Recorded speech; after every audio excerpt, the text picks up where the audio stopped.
Oh, my name is Kenrick Johnson, Kenrick Johnson. Walk me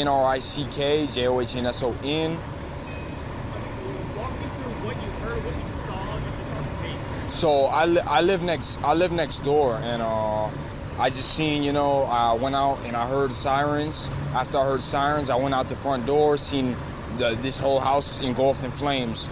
It was just, and then all I seen is firemen all over the top of the house, and it was like, whoa, shit. Do you know someone that lives there? Oh, yes, sir. I know. Okay. How is this person doing? Is this person strong or what? How is this person doing? Are they okay? Or Yeah, they're okay. Yes, they're okay. They're doing all right. They're doing fine.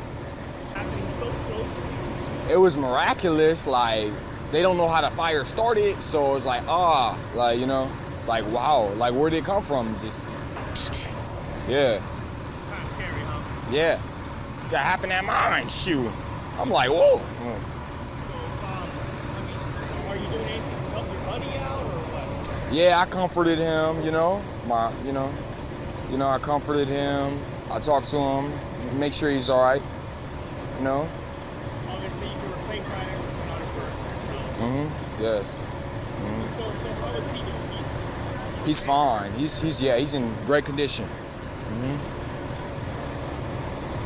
have to go in and pull anyone out or anything? No, sir. I wish.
Give me your first and last name, please. Spell it out. Paul Jones. Ashley Weinstein. Walk me through what you guys saw. We were driving down to McDonald's, and we seen the smoke from our house. And then as we drove by, I just seen the whole place engulfed in flames. It was scary because I know that this is like a sober living home, and I reside in one too called Our Home right up the street.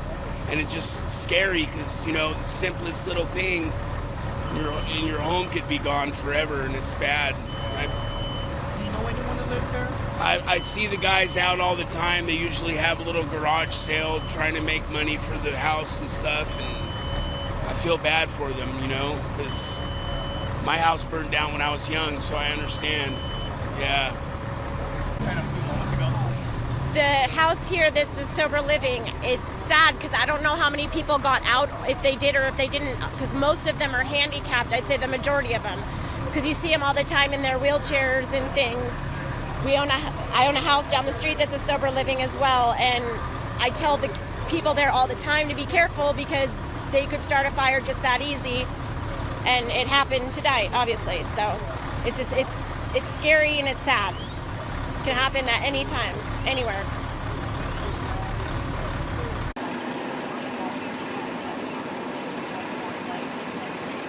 With your title, first and last name. Right. Battalion Chief Greg Avery, Gregggavery.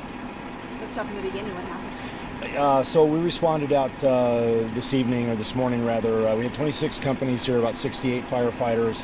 We've got a large single-family dwelling with significant fire in the garage and multiple occupants. What is the working theory right now? What happened? Fire's under investigation. Our arson unit is working right now to determine the cause. The good news is no one injured except for one of my firefighters, who's currently at Northridge Hospital being evaluated. And we're working on a cause, and then we're going to help these folks find somewhere to stay. And what happened with firefighter? He tripped and fell. He actually found some hazard on the sidewalk out here and has a couple of injuries. Because obviously the tenants have been talking. What have they told you, and what do you know about this home? Okay, so I know nothing about this home. What I've been told is that this is some sort of a group home, and the statements made by the tenants are that they're paying their rent, but they've been served with an eviction notice. I know nothing about that. And then all of a sudden the place catches fire. I mean, that's what their situation is. But basically, you don't know anything about the cause then. Nope, under investigation at this point. Any witness see anybody suspicious, anything like that? No, nothing. How long did it take to knock down and all that? We were 23 minutes for a knockdown here. And only the garage area damage? Only the garage with smoke damage inside the house. So tenants will have to be relocated? Yes, Red Cross is en route to assist with that. Can you talk to us a little bit about the challenges of the tenants? Because we saw a woman in a wheelchair, one man was reportedly paralyzed. How challenging is that? Right, now I don't have any first-hand information on that. I did speak to one of the tenants who's in a motorized chair. She said that there's 5 tenants that are physically disabled. Everybody got out okay? Yes, everyone out, no injuries. Did they self-evacuate or did firefighters? Self-evacuated. Okay. No animals lost, nothing like No. that? And I think I Channel can 4 I sort get of the main missed the summary beginning and You bet. sorry about that. and Channel 7 did too. No, Here, Good evening, good morning. My name is Ted Sawicki, How you spell your last S name? as in Sam, A-W-I-C-K-I. So what happened this morning? What'd you hear and see? What'd you do? Yeah, about 2 o'clock, I woke up and bam, bam, bam on the door. You know, everybody up, everybody out. The house is on fire. My neighbor's a paraplegic in her wheelchair, and her son came down. Mom, get out. It's serious. It's the real deal. Out now, and commotion, but just making sure everybody got out. And as quickly as possible, we got the hoses going on our own, and Victor started hosing down through the garage to, get some water going. Did you see when you walked out of your room? Did you see smoke? Right? Yes, lots of smoke billowing up, and flames billowing up, smoke, and it's, that toxic kind of smoke, be like that there. We're under a situation right now where we're tenants in a group living, and we were given eviction papers a week ago that we've got to be out by June 1st. And it's a rough situation for all of us because everybody's in transition right now. And now this morning here, right after Memorial Day, we're basically without our belongings and without a roof over our head. It's a very bad situation. What are your plans now? You know Red Cross is coming to help you. Yeah, and that's for a one-day deal. But aside from that, we're just basically on our own, doing the best that we can to get assistance. But it's very difficult, very, very difficult. Did you help anybody else get out? No, sir. I just helped getting that garden hose going. Okay. Pretty much got it. Thank you. Have something. Thank you. so All much. right. Thank you, sir.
called our councilman, we called his deputy, we sent him emails when we got the unlawful detainer a week ago, and nobody did anything. And it takes this, and we're still not probably gonna hear anything from our wonderful councilman. I guess you only work for other people who are not disabled. We actually contacted your deputy who deals with the disabled and elderly, and yet we got no response. Why? Because we don't live in Porter Ranch? Why? Because we're no longer paying those high taxes ourselves, but we're still people. You know, does it take this for us to go from invisible to be visible? This is deplorable. This is deplorable. This is not all right.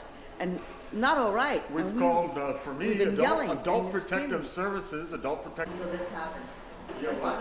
Luckily, we didn't have any loss